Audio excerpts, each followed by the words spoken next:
The 6 stages of spiritual awakening go like this. Number 1, you wake up. It's really easy. I can tell that all of you are there already. That's stage 1. It's the big wake-up call. Number 2 is bliss. Number 3, the dark night. Number 4, the void or the gap. Number 5, grounding. And then number 6, life purpose and mission. So, how do we begin? We wake up. Number 1, stage 1. Fully awake. All of a sudden, you went from being in your ordinary life, everything is exactly as you think it should be, and one moment you decide that something is different. This can happen to you at any moment. Some people experience this earlier in life. Some people experience this later in life, and I hate to say, some people never do. We probably know a few of those. So the truth is that this can happen and often does happen through what I call chaos or crisis. Oftentimes people experience this awakening through some sort of life-changing experience. But there's a caveat to that. It may not be that way at all. Some people just wake up. Okay, so you've heard many times of stories of people that have had, terminal diseases, or something severe happens in their life, a crisis of some sort. Oftentimes it's an illness, sometimes it's a near-death experience, or a moment in which they understand their own mortality. There's only a certain amount of time that you are here as this person that you chose to be. Correct?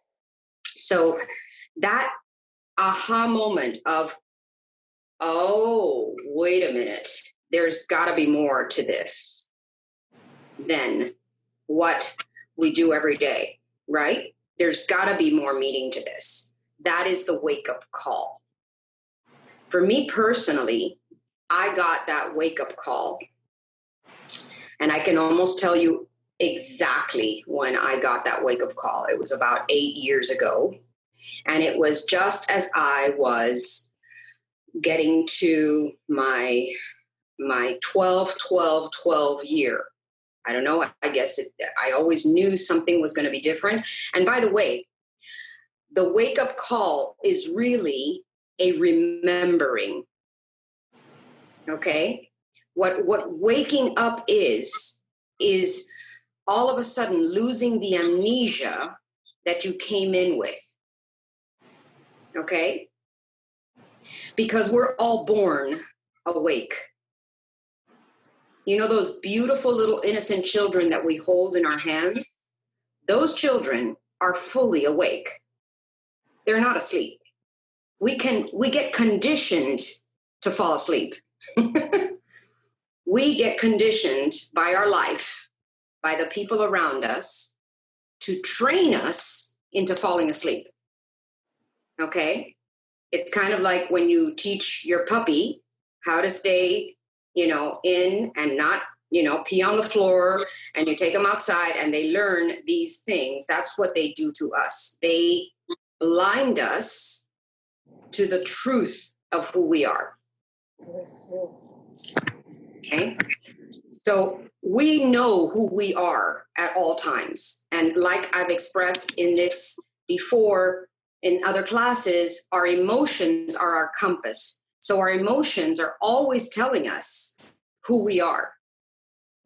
It's how we feel that creates either a flow or a resistance.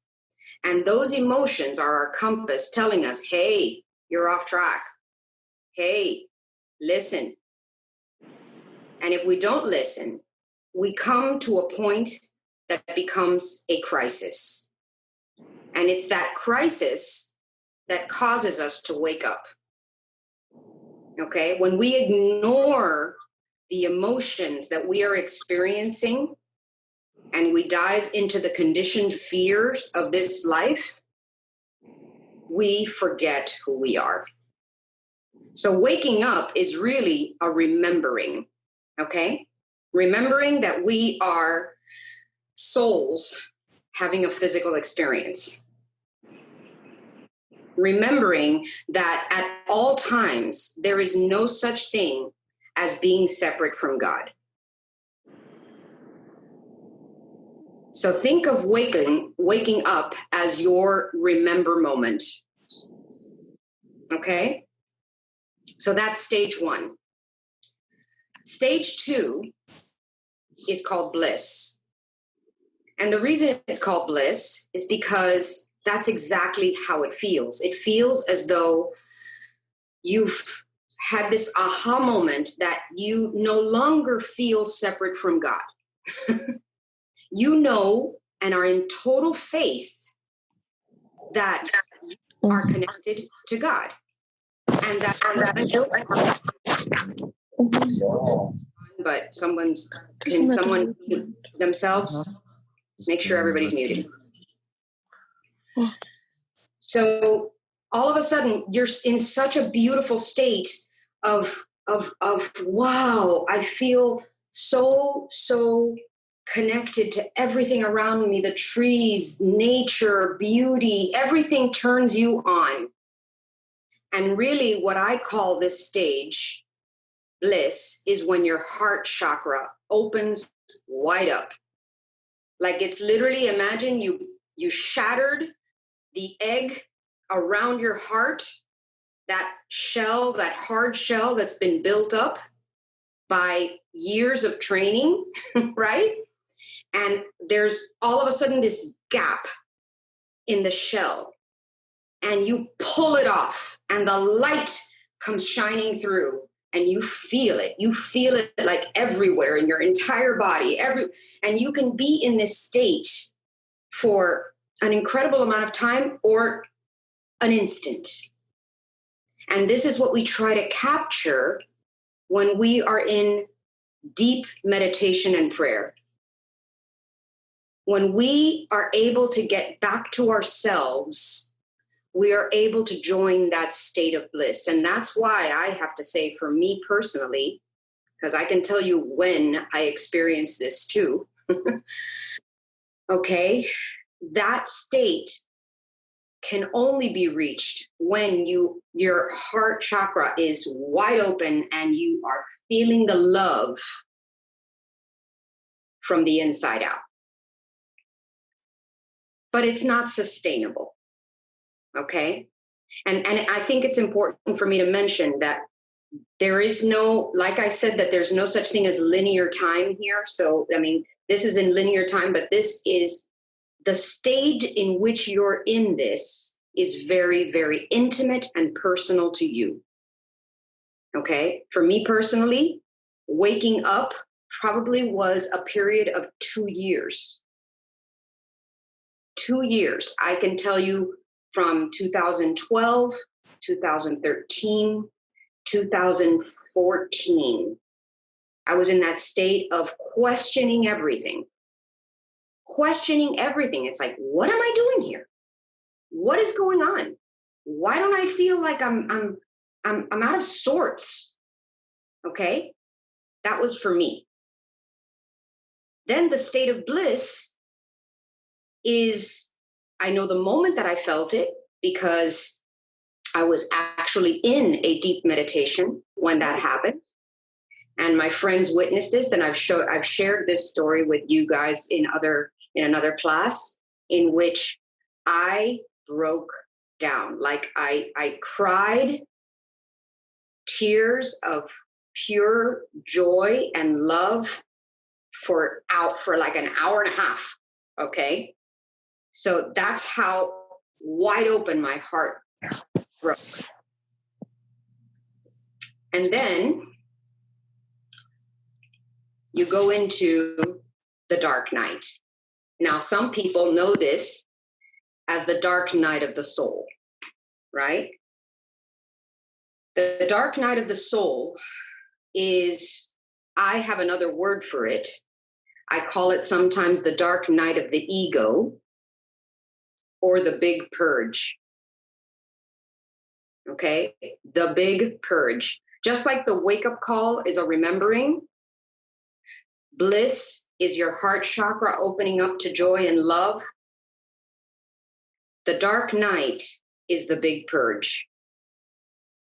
And I believe, and I've seen other people going through this stage. In fact, some people, I think we have an epidemic of this stage in our planet. We have, just like we have a pandemic of dark nights. Because I call the dark night the greatest symptoms of spiritual awakening. They are the most painful stage that you can be in. This dark night can be called depression. And so many of us on this planet are depressed. And because we become depressed, because there's so much inside of us to purge, the reason that we become depressed is because all of the crap that we have stuffed down into our bodies and into our souls has to come out to clean. Okay? I used to tell this funny little metaphor, okay? You know, you may have a rug on your floor and you have a pet, and this pet decided to use the corner of the rug where they know that you're not going to see it to do their little thing. Okay? And you weren't there, so you didn't see it. And all of a sudden, you know, you kind of maybe smell something and you're like, this is a little weird, but you can't find it because it's hidden, right? And then one fine day, you grab the corner of the rug and you lift it and you go, ¿qué es esto? This is disgusting. By that time, it's like molded and gross and it's stained and it's really bad, really bad. So much so that you don't even know what to grab first. Clorox wipes, water. You have no idea what to do with that thing. But you know that you got to get it clean because it just can't stay that way. You could possibly ignore it, right? And a lot of people do. A lot of people ignore the stain and say, no, forget it. Let me just spray some Febreze. Let me just cover up the smell and I'm not going to deal with it now. I just don't have the time. Okay? But it's got to be cleaned. And you know it. Because once you know it, it's too late. While you didn't know, it was fine. You could deal with it. That's the purge. And we all have our crap under the rug. All of us. Some of us know about it. Some of us are in the stage where we can smell it. Some of us are still in the ignoring stage. And what's really interesting about this stage is that just when you think you've purged a few, a new one comes up. My biggest, personally, was discovering that not only was this stage that I was in part of this life, it was part of other lives. So I've often said in this forum, what if the pain that you felt was not yours? Okay, what if the pain that you feel is a pain body that is carried not just by you, but by the ancestors that came before you? We carry pain bodies. Countries carry pain bodies. We are currently carrying and purging a pain body called racism. Okay? This is a big, big one. It's so big that it's global. And we're purging it. And purging it causes protests, causes, huge manifestations. And that's actually what we go through on a mini scale as well as a grand scale. So when we're in the dark night, we are in the process of purging our crap. And depending on how much crap you've been carrying, you may carry a little baby travel bag, or you may carry a huge Louis Vuitton trunk. Okay?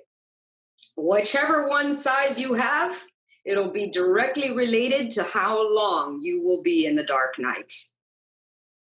If you've done your work and you've cleaned out your trunk, and it may not even be cleaning from this lifetime, it may be you've cleaned, you have been doing some cleaning. If you've been cleaning out all of the crap that you've carried, you will have less time in this dark night. Okay? And be able to access bliss much more often. So for me personally, my dark night came when I discovered two things. One, that I was not happy that I was a woman again in this life. When I had to face the fact that I was like, I had made this choice for a reason, and that there was a big thing to purge. And that was to get rid of this powerlessness caused by abuse in my past. Not just the abuse of this life, but the abuse of other lives. And this was a big wake-up call for me. It manifested in my body as migraines, as issues with urinary tract infection. It manifested in so many different ways in me. And until I reconciled this issue that I had, this resentment, because basically it was a resentment. I resented that I had decided to be here this way again, and until I decided that I was okay with it, that I was going to deal with it, and I was going to I was no longer going to be powerless as a woman, I wasn't able to purge and this attraction of abusive people into my life, particularly men, because that was the pattern. Okay, I created that pattern. I believed in it. And until I decided that that was no longer my truth, I couldn't move on. The second part of my dark night was when I realized that my blissful, loving, joyful state of design, interior design, wasn't enough to carry me through my career. And that's when the book came out of me. When I wrote the book, I was in that state of bliss that I was talking to you about. I was so connected that I literally downloaded the book in like a year. It just came out of me. I was directly speaking through myself and God. God came through me as words, as teachings, as a process that I knew would benefit others. I didn't write it. It came through me. So that was my state of bliss. But guess what? When I wrote the book, I realized that I was completely out of alignment in my life. The people that I was attracting were letting me have the experience, because I don't blame anything. Everything is created by me, right? So in no way am I a victim of that. I was just creating this reality called abusive people. And this reality came as clients, and they came as people that were teaching me what I didn't want to do. Like, okay, you've got to go in another direction, B. You've got to make your interior design career align with your spiritual healing, period. If you don't do that, you're going to be having a really difficult time. So that caused me to wake up to my true calling, to my true purpose. So those two things had to happen in the dark night for me. I had to go through a few years of completely shifting my business and completely speaking my truth and saying, I am a spiritual healer and an interior designer. And those two things have to be together. Otherwise, I don't even know what I'm doing here. Period. That was my reconciliation. That was my dark night.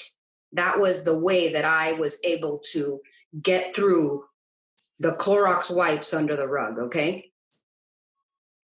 And I can say today that I have passed that stage. Thank God.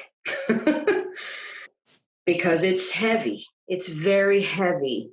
It's almost overwhelming. I have a friend that's going through that stage right now, and she's been in it for years.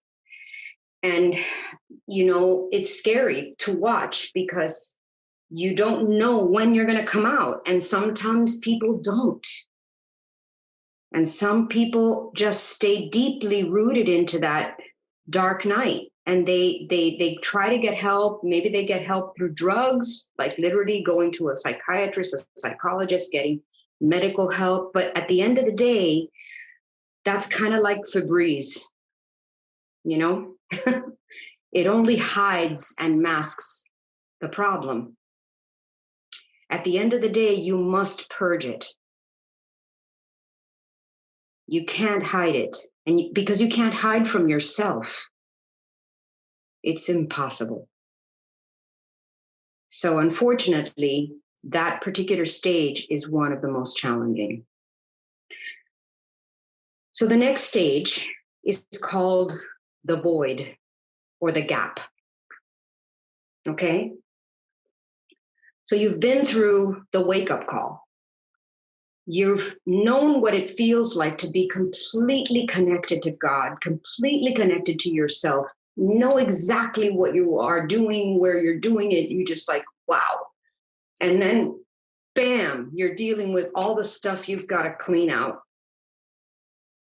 And then you hit a blank stage. You hit a, why can't I hear my messages anymore? Where am I? It's too quiet in here. Where did all those little synchronicities that were happening? What happened? What? And you're in this like silence.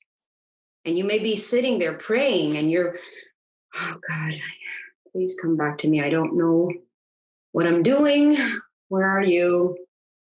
And it literally feels like that. It feels like a silence. Somebody pulled the plug. You know, you were so connected. Remember when I told you the metaphor of the lamp, that we're all little lamps? We need to just plug into the electrical cord, right? If we don't plug in, we don't do what we're supposed to do. We're just a nice little adornment. Okay? We're not here to be adornments. We're here to be on purpose. And when we plug in to the socket of the wall with a plug cord, we're lights. When we unplug, we're no longer doing what we're supposed to do, which is light. Correct?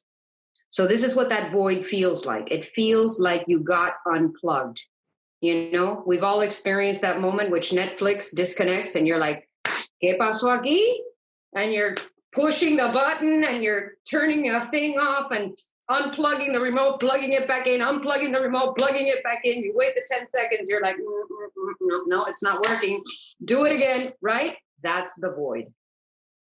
You know, you've all seen that little spin, right? Accessing.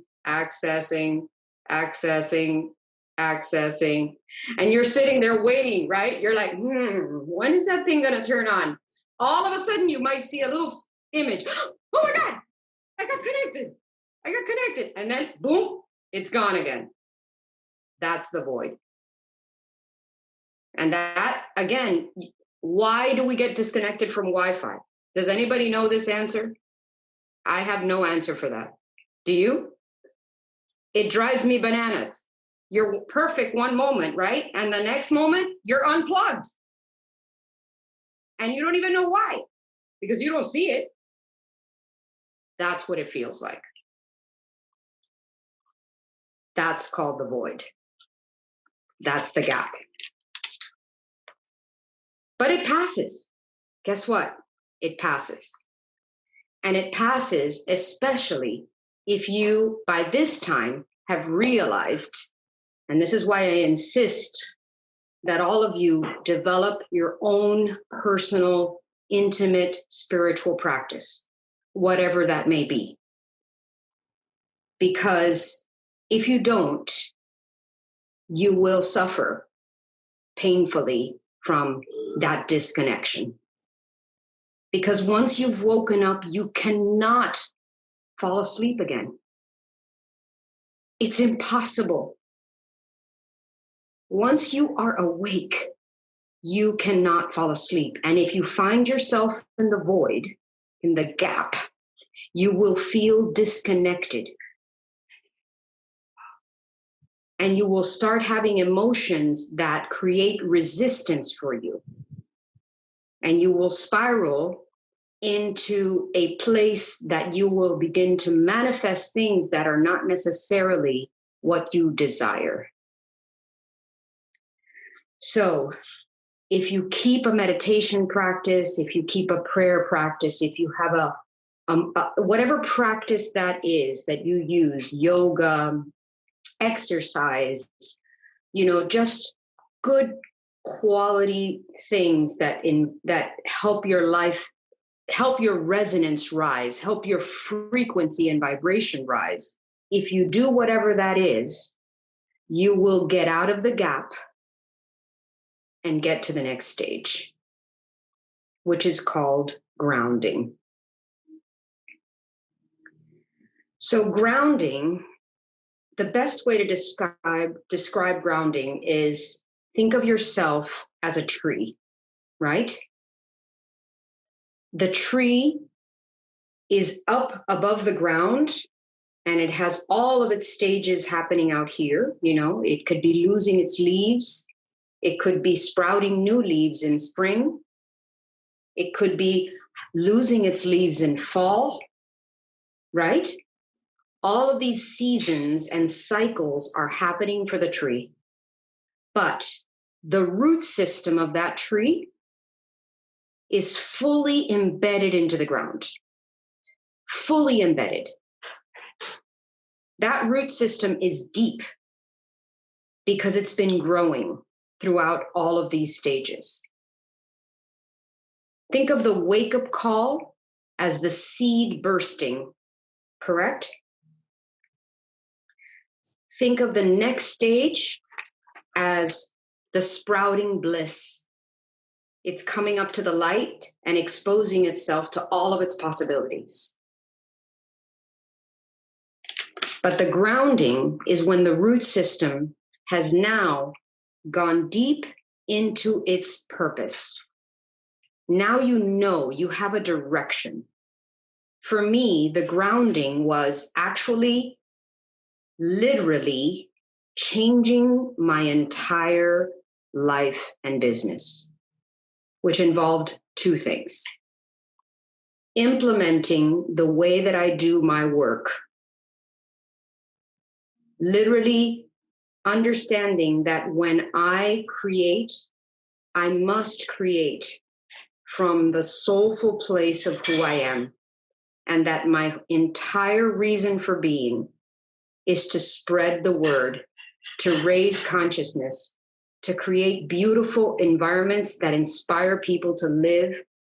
And that is what I do. And it took me years to do this, guys. This did not happen overnight. I can tell you personally that I have been at least, because I did the calculation when I was writing all of this down, I've been on this journey for about 8 years now. That's how long it's taken me to get through all of these stages. And I'm very happy to say that I believe that I'm on my 6th stage, which is life purpose and mission. For all of you, each stage may take less or more time. You don't know. It just depends on where you are in your evolutionary state as a soul, not as who you are right now, not as B. Pila, okay? As a soul, I am in this stage. And I can tell you that it's interesting to be on this side of an awakened state and see others that may or may not be awake yet, and to look at those people with love and with compassion and with understanding and respect, because you don't beat a 2-year-old for not knowing calculus, okay? You just don't. That's just not done. If you happen to be at a stage where you are understanding these concepts, you're not going to beat somebody up that's in a lower stage of learning and growth. It's just the way that it is. So we need to be in that place of love at all times, of understanding, even if we wish things were different. You can't force this to go any faster for anyone, because everyone is going through their own journey. You know, Joseph Campbell writes about it from a perspective of the hero's journey, right? The story of the alchemist takes you on that hero's journey. And most of our epic stories, even Star Wars, is a hero's journey, okay? We're all on our hero's journey. We all are. And that journey may take longer or less time for you personally. So the 6th stage, which is life, purpose, and mission, is the stage that hopefully lasts the rest of your life. And that is where I am. And that is why I'm doing this. I'm here in front of you today because I got a second wake-up call when this pandemic hit. And I had a choice. I could stay in my little cocoon, like we all have been, and ignore the messages of speak your truth, be, go out there and talk, do something. Stop just dreaming about it and just do it. And that's when I decided to do this, because I could no longer ignore the importance of speaking these truths to others. How many there are. I don't know how many lives I will touch. It doesn't really matter because every single person is important. And to me, this is a ripple effect. If I can make you aware of where you are at this moment, then you can in turn graduate to your next stage. So I don't know at which stage you all feel you are in. Some of you may feel like several things are happening at once, and that is absolutely possible. This is what I meant about it not being on a linear time. In order to explain it to you, I've got to go through 1, 2, 3, 4, 5, 6. But the truth is that it may or may not be linear for you. You may be simultaneously going through moments of dark night, moments of gap, moments of grounding, moments of bliss, all at the same time. And that's perfectly okay. What I do know for sure is that all of you are awake. And that makes me so happy. It makes me so happy because just the fact that you are another individual on this planet doing your thing to elevate consciousness is important. because we're all on this mission together. Each of us with our gifts, with our talents, with our abilities. How we express this and how we get on this mission is what we've discussed in another class, which I tried to show you words that could trigger what your purpose and mission is. And writing your mission statement, your personal mission statement, which is also important. And for me, as you know, has evolved. Because I've shared with you that I have had an original mission statement that became the title of my book, and now has evolved to a new mission statement that is more connected to my soul. And those can be happening simultaneously. In fact, I encourage it because we have work to do. And because we're in this life being the beings that we are, remember, we're human beings, we're not human doings. Okay, we happen to do things, but we are not human doings. This is a mistake that a lot of people make. We think that we're human doers, but we're not. We're human beings. And in order to be, we must connect. So the mission here, because you're awake, because your heart chakras are no longer asleep, because you've broken the shell open, what are you going to do about it? What stage are you in? What is still waiting to be purged out of you? Because I guarantee you one thing. If you don't purge the stuff that's inside of you, you cannot climb this ladder successfully. And it is a ladder. You take one step and the next one appears. And the next one appears. When you're going to climb a mountain, you don't really know exactly where your foot is going to land, right? On that next ridge. Sometimes that ridge is just out of sight, right? You don't know where that ridge is until you maybe lift yourself up high enough that the next ridge of that mountain appears. And there's almost like a faithful act. It's almost a moment of deep faith that that ridge will appear, where you can put your foot on it and push up to the next level. This is what this climb is about. I can only tell you from my own personal experience that the climb for me, now looking back, I can see the ridges on the mountain. But I didn't see them until I got to the next stage. Do you get me? It's kind of like eras. I feel like we look back, right? When we look back at the history of eras, don't we see distinctive moments in which humanity has changed? Correct? We went from the medieval eras, from all the way to now the industrial age, the technology age. Now we're in this new age. Really, they call it a new age for a reason, guys. This is an era.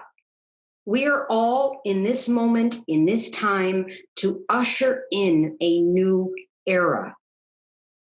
We are done with the eras of the past. And that's kind of an interesting word. We're done with the errors of the past. We are ushering in, we are personally pioneering a new era into this planet. And it is so ironic that it is 2020 vision. Isn't it perfect?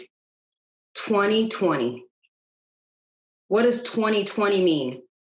2020 means seeing clearly the errors that we must purge. This next era will be unforgettable. We've been through eras in the past, and could you actually distinguish the moment in which that era changed? Like, think about it. We talk about the 60s, right? And we know about the 60s and that they were so hippie, flower child. We know that era, right? We know it very well, perfectly. We dress up in it if we go to Halloween. We know it perfectly, but do we know when it started? Exactly. Do we know when it finished? Exactly. Do we know when we were going to the next one? No. Then the 70s, right? We know the 70s in our head. We can grasp what they were about. Cool, right? We know him. Mary Tyler Moore comes to my mind. Like, think about it, like we knew her almost in the leisure suit mask, kind of semi-masculine women starting to get out into the workforce in a new way.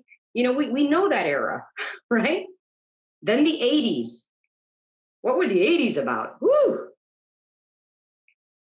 And then the 90s. Man, we went backwards. In the 90s, everything was like about stuff, acquiring more stuff. Let's just get more, right? And now where are we? We are ushering in a completely new time. A new time to change this world, to change the systems that no longer serve us. Because the systems are, in fact, of the past. And our children and our children's children will be the benefactors of this, of these changes that we are making right now. So this awakening that is occurring, and in fact, I believe that this pandemic has actually ushered in a grander awakening than ever before, because it does take going in to be able to bring it out. It can't happen while the noise of the planet is so loud that we can't even hear ourselves think. We've been given a timeout. Bao bao, go back to your room and think about what you've done. What you've done to me, planet, Mother Earth. We know what we've done. We know we've been bad kids. We have to fix it. So as we awaken and understand these stages that we're going through, we'll be more able to navigate them. Because if we know that a storm is coming, if we know that the hurricane is coming, we can better prepare and understand that it's a stage and see it from a grander perspective, separating ourselves from the chaos and being able to navigate the storm from a bigger perspective, from a perspective of love, because that's what we're designed to do. We were born with that innate, natural state called love, and we get it conditioned out of us.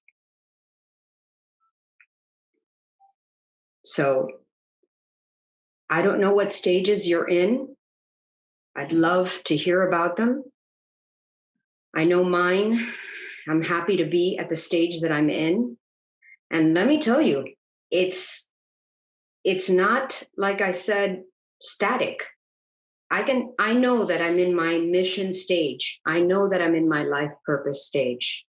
I know this to be true. But that doesn't mean that sometimes I get unplugged. Okay? I do get unplugged. But at least now I know what allows me to plug back in. I know the steps that I got to take. I know that I got to disconnect the modem and plug it back in. And I hope to stay in this stage for the rest of my life. I hope to be able to bring this information out into the world as much as I can every day in every way, in every aspect of what I do. That's my goal and my mission. And I'm super clear about it. And I hope we all become very clear about that being the underlying mission that we all came here for. Because these are exciting times, guys. Exciting. Yes, I use the word exciting because it's much better word than scary. It's exciting. And you know it. You feel it. You feel that there's something. It's like the world is pregnant with new possibilities. But we've got to make them because we create our own realities. We create our realities in our own lives, and we create our realities in the planet's lives together, collectively.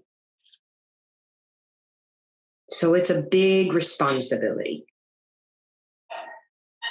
And I guess at this moment, we've all discovered that it is a responsibility and that we can no longer ignore it or leave it under the rug. We've got to do something about it. I'm doing it in my way. I hope that all of you do it in your ways because it's what you came here for.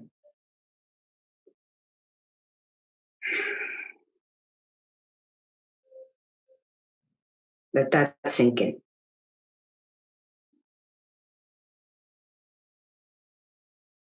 I feel the quietness. It is a lot, but it's good stuff. It's all good stuff. Are you opening up for comments now? Yes, I am. Thank you, Lourdes. Thank you very much for this. You are more enlightening than Oprah, if I could say that, at least for me. Oh it's just more applicable, you know what I mean? So I think that's really helpful. So one of the things, and I'm not sure whether this merits a full session or not, but I'm a little bit confused about vibrations. So on one hand, I hear that lowering, your vibration and grounding, as we were speaking today, through meditation, where you're kind of, your body and your brain are at a standstill and you're kind of trying to just, I guess, merge with the universe for, guidance. And then I hear about, like, for example, and I think I was talking to you about the other day, like the Silva Mind method. They feel, the way they teach it is that we need to go into, I think some people think it's a higher vibration and some people think it's a lower vibration. So Silva Mind Control thinks it's a lower vibration. Other teachings I hear you have to get to a higher vibration. So I'm a little bit confused about that. And I've even started to kind of look into the theta, beta, alpha stages of mind. And there was some research done that when babies are born and people die, the last brain frequencies that they are able to measure is what they call delta frequencies. So they feel like the delta frequency, it's almost half on this frequency vibration, and the other half is in the other part of the world. And as babies are being born, you can actually measure the brain frequency from nothing into, immediately comes into delta. And it actually stays in delta for babies for a while. And before people die, the last brain waves that they are able to measure are delta. And so they feel like this delta stage, when you can get to it, is when you're right there on the cusp of this dimension and the other one. And so that's why in their meditation teaching, they try to teach you to go down into this delta stage. But that's a very low vibration stage, as opposed to sometimes I hear that you have to raise your vibration to manifest. So they could be two different things, but I'm a little confused about it. So, well, I can tell you what I know about it myself. I cannot claim to be an expert in brain waves, because what I do know is that we are all 100% vibration. Like everything around us is a vibration. Okay. So frequency and vibration are similar from the standpoint of, let's think of it as sound or light. In order for us to perceive this, you have to have senses. So if we do not have our eyes, right?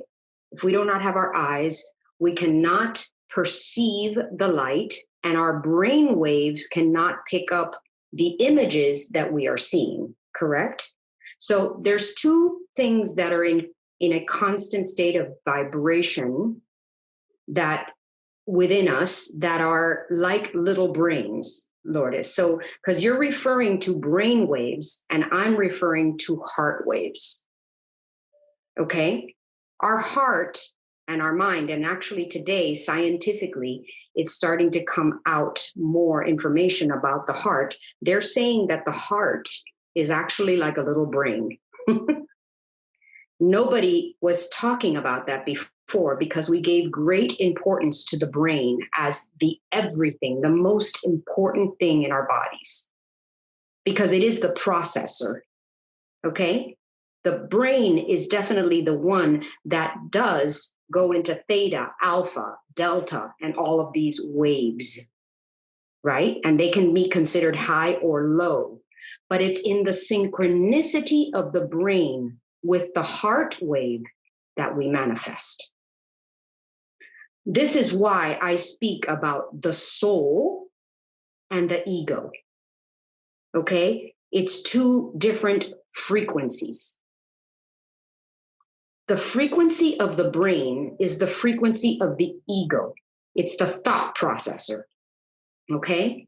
Think of it as the raw computer. It's as if, you know how a robot, there's robots today, and there's going to be artificial intelligence in our lifetimes, guys. There's going to be tremendously huge advancements in technology to the point that we will have humanoid-like robots that can do the work of 100 human beings without getting sick, right? Or can go into radioactive places where a human being would perish, correct? These are good things. This is good artificial intelligence. But at the end of the day, these are waves or brains. These are not hearts. Without connection to the heart, you do not connect to the both waves together. They must be in synchronistic harmony. And when our heart waves and our brain waves are disconnected from each other, when we're all thought, we're all ego.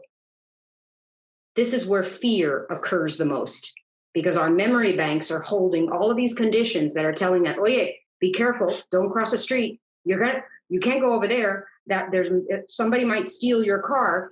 This is the ego, right? The heart is in a different wave pattern. And if these two are not synchronized together, that's when you have trouble manifesting. Because I know that you struggle with this. You know why, Lourdes? Because you're very much a left brain person. You are a logical, analytical person. That is your natural state. You were born that way. And your challenge is to connect with your heart all the time. You need to let go of the thought and connect to the heart. When my heart opened, like I told you earlier in this session, it was so dramatic. It was so big that all I could feel was love. love is the vibration, the highest vibration of the heart. Okay? I'm not sure about the theta, delta, and I'm going to look into it because you piqued my curiosity, and I promise you that once that happens, I start diving in. But I can tell you that there's a distinct difference between brain waves and heart waves. Okay? The heart speaks a different language. And that's what we're trying to learn how to do. We're trying to speak the language of the heart, but we're trying to unify it with the language of the brain. When those two come together, that's when we flow without resistance. Okay? And intuitively, as human beings, we naturally are born speaking the language of the heart. Children speak the language of the heart. They have no prejudice. They have no conditioning. You know, they speak that language loud and clear. But what happens is that as they become conditioned, the ego takes over and we forget to connect to our heart. And when that disconnect occurs, we are the ones that feel out of sorts because we've given a higher precedent to the brain versus the heart. And that's just false information. Not one is not more important than the other. They both must work together. This is the yin and the yang of this planet. This is the polarity. This is the good and the bad. This is the light and the dark. Both are good. The dark is not bad. It's like saying the light is bad. No, they're both good, but they both must work together in order to serve the purpose of the soul. Do we get that? I've spoken a lot about this. And to me, I naturally gravitate to the language of the heart. And when I went into the dark night of the soul, it was because I lost my heart. When our heart gets hurt, we shut it down. When there's too much pain in our lives, we create a big, huge force field around our heart and we shut it down because it's painful. You know, whenever we hear a tragic story and we tear up and we put our hand to our heart, we always do, right? This is a natural instinct. When we hear something tragic, we put our hand to our heart. We go, God, I can't believe that happened. Right? This is a natural instinct in us. We don't do this. No, we do this. Okay? We connect with our heart. So for me, the answer to your question regarding frequencies and vibrations is that the highest vibration that exists and the one that is, I believe, of greater importance than the brain is the heart. Because without it, you're always in the head, in thought, in ego, and you're manifesting from here. The goal is to manifest from here. If you're doing that, nothing goes wrong. Let the heart lead the ship. Okay? Is there any other questions or comments? I actually have a recommendation. I have a book here, and I was looking, when she asked that question, it also sparked that interest in me. I was looking in this book, it's called Frequency by Penny Pierce, and it gets into waves and vibrations. I think there's a difference between them. I'm going to read on this because it is intriguing to me too. Right. But yeah, just a recommendation on that to learn a little bit more. What is the author? By Penny Pierce, Frequency. Penny Pierce. I know that Greg Braden speaks a lot about this, and so does Joe Dispenza. Both of these men are scientists. Lourdes, I don't know if you've ever heard of them. I think that you. No, the guy that I sort of listened to this information from is Silva, and he started the Silva Mind Control. He's passed away, but his daughter carries it on, and it's so he's very he's pretty scientific about it. You know what I mean? Like he talks about just the body and how. And so I guess I get it, since you were saying I'm a very left-brained person. But he talks about how we are all atoms, and that's why some frequencies can travel through walls. Things can travel through walls because they're broken up into the atom stage, because the frequency keeps the atoms at a certain distance from each other, that you can be bewitched or a genie, walk through walls, appear yourself somewhere else. But that's because your vibration, from my understanding, which I could have gotten it all backwards, was really low. And so when you're really low, your atoms are spread out. When your vibration is really high, you stick together. So we become solid, right? So in a high vibration, you're solid. You're a human being. You're something you can touch. And a really low vibration is when you become, see-through, transparent, etc. So, but I'm not sure, because it could be, like you say, there's a difference between frequency and vibration. Yes. So maybe and what he was talking about was, how the different stages of the brain waves. So that's, yeah, because I think that what the Silva method is more focused on is how the brain functions. And I think it's very valuable, because we are, in fact, it's an impossibility to disconnect the two parts of ourselves. Yeah, it's called mind control. So definitely it's about the brain. The power of the subconscious mind is huge. That's exactly what he teaches about. I've read a lot about the power of the subconscious mind. In fact, oftentimes this is funny, but oftentimes when I recommend a book to a man, I will recommend a book called The Power of the Subconscious Mind.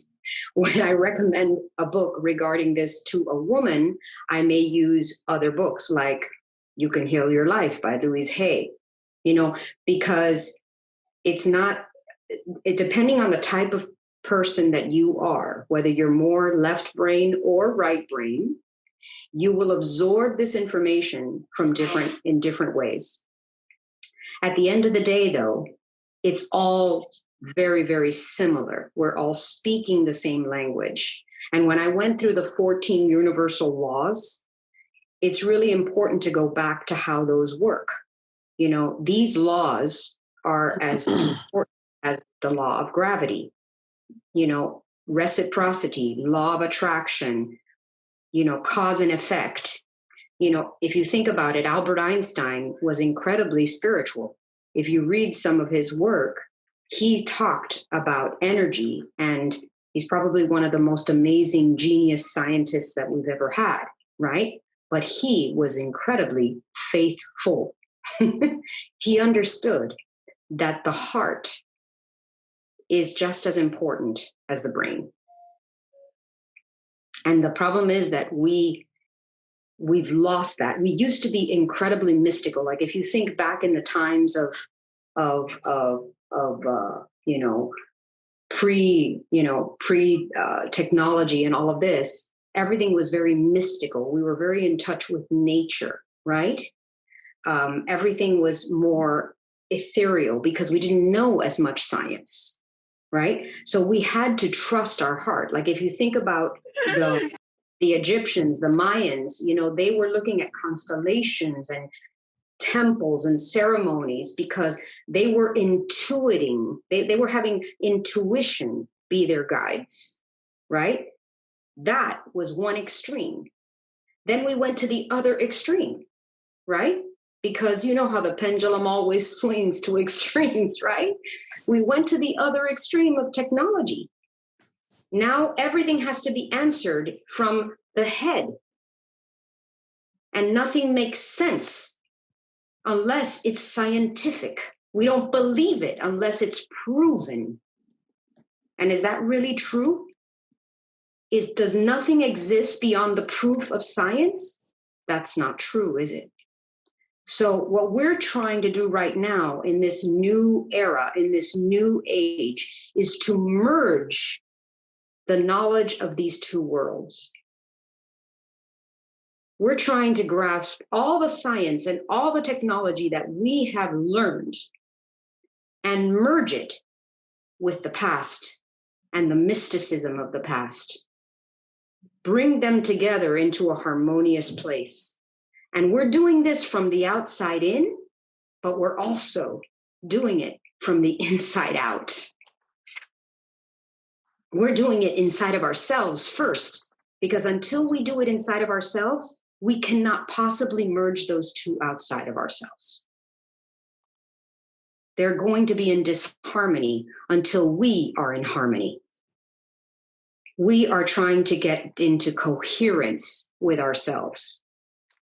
And that involves definitely the frequency of the heart and the frequency of the mind. When we successfully do this within ourselves, we can go out into the world and attempt to do it for others. But we got to get our shit together first. And we will. This is what we're doing. We're doing this like this today, listening, learning, understanding. But most importantly, not just from a place of the mind, from a place of the heart. We've got a lot of knowledge, guys, but it's time to apply it into wisdom.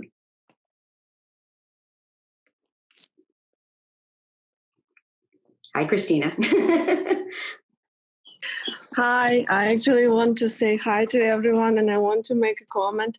First of all, I'm like the person who have been through all the stages. I tried to share my experience last time, but I'm so blessed that to hear that from B, how she put it into words for people to really understand. I'm experiencer, but I never would be able to explain and express it the way B does to be understandable and to be relatable. And so B, like from the bottom of my heart, like every time I hear you, I'm more and more impressed, like always. And because she's explaining unexplainable things in a perfect way. You cannot do any perfect. I want to cry. You cannot do. And I They're was organic. saying that, yeah. Are they sweet? I was wanted to say that actually you guys also are very blessed to be able to hear that, because I was not that lucky when I went through this experience. I was like a blind kitten. So that's why I was sharing this experience. And it was 1 hour and a half of this dark night of the soul, great, thankfully. Then my husband showed it to me, what happened to me. But I think it's important, like B does, to deliver this information, because a lot of people are awakening right now, and it's true, and on different stages, though they're aware where they are, and when things happen to them, they see it from the perspective of knowing what is going on with them, instead of like blame it for like some other causes, because it might be for their bad mood, it might be simple answer, not something from outside, but this purge inside. Or like our people who around us suffer from this. And if people around us know that what we are going through too, like me and my husband, we did meditation, and thankfully he did more research. So you can guide each other in these processes and support when you don't feel well and when you are aggressive, and just like be aware of where it's coming from instead of just dealing with it blindly. So also I wanted, if you guys are interested in that, I wanted to share with you some I'm not good in explaining what happened to me, but Wikipedia does it better. Actually, Mark found this for me, this my map, which I went through, which he read to me, and I went step by step through all these emotions. So if you guys interested, I can share this with you it's from internet page. If you want to read, you can tell me. And And why don't you post that on our... Yes, I can do that. It's a Buddhist way of like enlightened. Wait, I don't know. But it's actually whatever it says, it's totally true to my experience. And I totally agree with B that every experience is different and you can go simultaneously through all the stages and jump over the stages. But it's beautiful, you know, that we all here and that we're all going through that together. And anyway, I wish everyone all the best and good luck with that. It's beautiful. Thank you. Enjoy the process. Thank you. Yes. Thank you. It's easier to enjoy it once you're through it. It's easier to enjoy when you know what you're going through. Then the bad stuff, like you said, B, it's not the bad stuff. You don't see this shit that happens to you as a shit anymore. You see it as a step to something beautiful, and then it doesn't look that shitty anymore, even if you feel like shit. That's exactly it. While you're going through it, though, I have to say, I have a friend that is going through the dark night, and I watch it and I support it as much as possible. And for her, it's been quite a long time, and it's painful to watch, because you know how deep it is, how dark it is, and you don't see the light at the end of the tunnel sometimes. But some of us will go through it quickly. Some of us will go through it very, very slowly.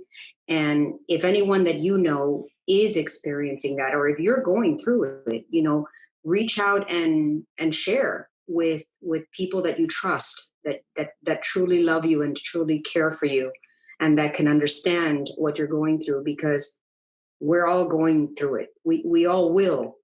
The point is that we must. It's not something, it's kind of, I think that what we're experiencing right now actually on our planet is such a huge dark night. This is a big dark night of the soul. That's really actually what we're going through right now.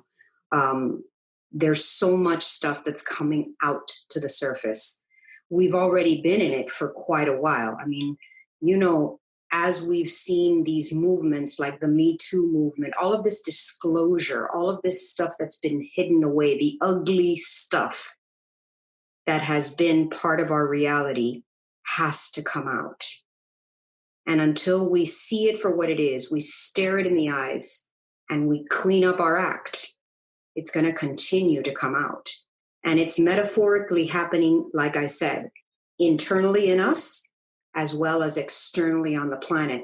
And that's what makes it even more impactful, because as we are awakening, the planet is awakening. I don't think this has ever happened. I don't think we've ever had an opportunity to do this, both from the inside out individually and from the outside in globally. This is a unique time, guys. Think about it. When have we had the technology, right, to do this, to be on a Zoom call like this, that we can all communicate with each other, listen to each other, learn from each other, anywhere in the world, and at the same time be going through this ourselves? Like, this is unprecedented. I mean, if you think about the times of the past, the Egyptians, let's say, were doing their thing, building their pyramids and their temples and doing their stuff. And then you had the Mayans on the other side of the planet. Did they know about each other? No, right? But it was going on. Today, if that was going on, believe me, we would all know it. We would all be YouTubing. Can you imagine Tutankhamun on YouTube? All right, think about it. You know, this is unique. That's what's so cool about it all, is that even though it sucks because you're watching it all live, you're watching the stupidities that people are doing, but you're also watching the beauty of what people are doing. It's incredible. It's like the best movie ever. It's an epic. We're in the middle of this freaking epic. We're going to look back, hopefully, 10 years from now, because we'll all still be here, and we'll be telling our children, oh, you have no idea what 2020 was like. That was crazy. Okay. We're going to have a lot to talk about. We're going to have a lot of stories to tell. And hopefully we'll all be in a much more beautiful place because of it, because we've cleaned our shit. That's what we're here to do. Let's start cleaning this shit up. Okay? No more Febreze for you. It's funny that you say that because I Febreze everything, B. And especially if I say, I necesita Febreze. Well, no more Febreze. Clean deep. Don't Febreze the aura. Just Febreze. You gotta get Lysol. You gotta move to Lysol. That disinfects. Disinfect. I would love if there was like a Febreze for the aura, right? Wouldn't that be fantastic? Well, excuse me, let me pull out my Febreze for the aura. That's when you take out the sage. Exactly. Thank you. That is the true Febreze. That's the best Febreze of all. Ask you too. Another thing is you had talked about energy in motion in the past, which obviously kind of stems back to what you're kind of touching upon today and what Lourdes brought up. I don't know if you're aware, but I was discussing this with somebody and it became known to me that there's a movie called E-Motion. And I found it on this source called, I don't know if it's Gaia or Jaya or it's G-I. Gaia, yeah. Yes. So on there, also for Lourdes, there's a series as well called,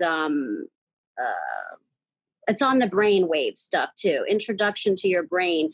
It's a series. So there's a lot of information about what you're talking about. And I started watching the emotion and it's really interesting to really hear about everything that we've kind of been talking about. Where do I access it? It's an app called Jaya, G-I-A-I. Gaia. It's called Gaia. Gaia is an app that, well, Gaia is the word for Mother Earth. But how do you spell it? G-I-A. Gaia. G, right? Am I right? G-A-I-A, excuse me. G-A-I-A. Yes, Gaia. Okay, thank you. You're welcome. Perfect. Thank you, Leslie. You're such a great resource. I love her. She's so studious. Well, thank you. For me, it's like I'm like where I'm on the right side of the brain. So I'm like, I want to be with love and all this stuff. But I also have a left brainer in my house, which is Fernando. And so always like, well, and then it's like, okay, so then you try to think about the scientific side because he wants facts. He wants to know, the why is it that way, and then it starts to intrigue me. And that's how I got into that. Well, that's good. But, you have a big, strong left brain, too, because you're very organized in your business. And that's also a blessing when you have a good balance in your brain, because if you are balanced in right and left brain, you're able to take both sides of these issues. And we've talked about how even understanding when something manifests physically in your body on the left side or on the right side, it's the counter to your feminine and masculine, your ego and your heart. You understand once you start, like me, I've said before in this forum that everything used to happen to me on my left, everything. Left. And that's because I was resisting being my complete whole self, including the feminine. I was resisting being the feminine. So when you do that, guess what? Everything occurs on the left.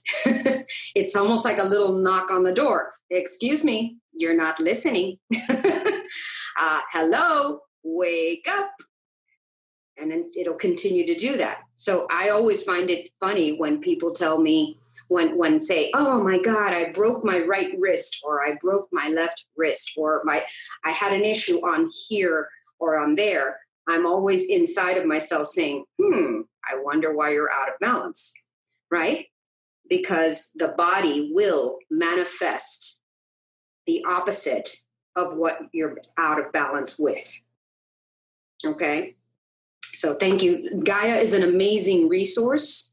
It is an app. It's similar to YouTube, but it's completely directed towards this work, this kind of information from incredible writers and metaphysical teachers and self-development. So Gaia is truly an amazing resource to tap into for any information like this. And Gaia happens to be the word for Mother Earth. So, wow. I know this was going to be a good one. You all seem very, very contemplative. I hope that this carries you throughout the week, that you think about these 6 stages and where you might be in. And also, you know, for those of you that have joined us today, like Lily, thank you so much for getting on. It's so, so wonderful to see you. There's other recordings that you can tap into now and catch up with us, because they do kind of layer onto each other. They're not linear, as I haven't done this in any linear fashion at all, but they do layer onto each other. So the more information you have, the easier it is to put this lesson together with lesson of the universal laws and lesson of the emotions and the frequencies and lessons about this. And it's my goal at some point in the future, when we're no longer in this pandemic stage, to see us all face to face in a workshop in which we can share these things together, because I do believe in the power of masterminding together. When people are in groups and they are gathered together, their vibration and frequency elevate each other. And in turn, we come up with new and creative ideas and ways to save ourselves and save our planet. So I hope someday in the future we can be together. And that's actually the idea of what? That's actually the idea about going to church. You know how everybody says, well, I don't really need to go to church. Yes. That's the idea behind going to church. Oh, correct. Sorry. Correct. Next time. More I've experienced personally, because I have done a lot of this self-development work and been in workshops. And I know Leslie, I met actually at the Goldman Sachs program, which is really a business course. But in turn, you know, when you are gathered together in that group, we were a 30 of us, I think, right, Leslie? And you consistently do that and you're able to connect with each other. Just thoughts and ideas just come up. It's like they just bubble up. It's beautiful to watch.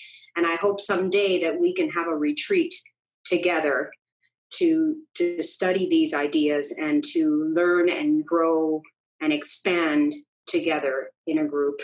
Because here I'm more of a lecturer, I'm more of a teacher, but when we are together in a group, it gives us the opportunity for longer periods of time to express ourselves and have our little aha moments and share them, and it elevates the entire group together. So that's in the future. It's definitely planned.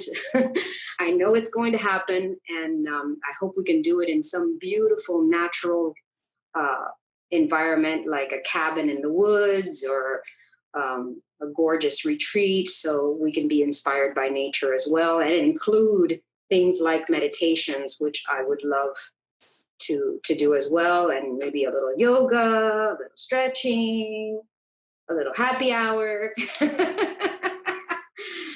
So all of that I know will be coming soon. Thank you so much for joining me this morning and allowing me to share these gifts and this information, and sending you all out with better light and higher frequencies and lots of love. Thank you, B. Thank you. Bye, ladies. Happy Sunday. Happy Sunday. Thank you. Bye-bye. Bye. Thank you.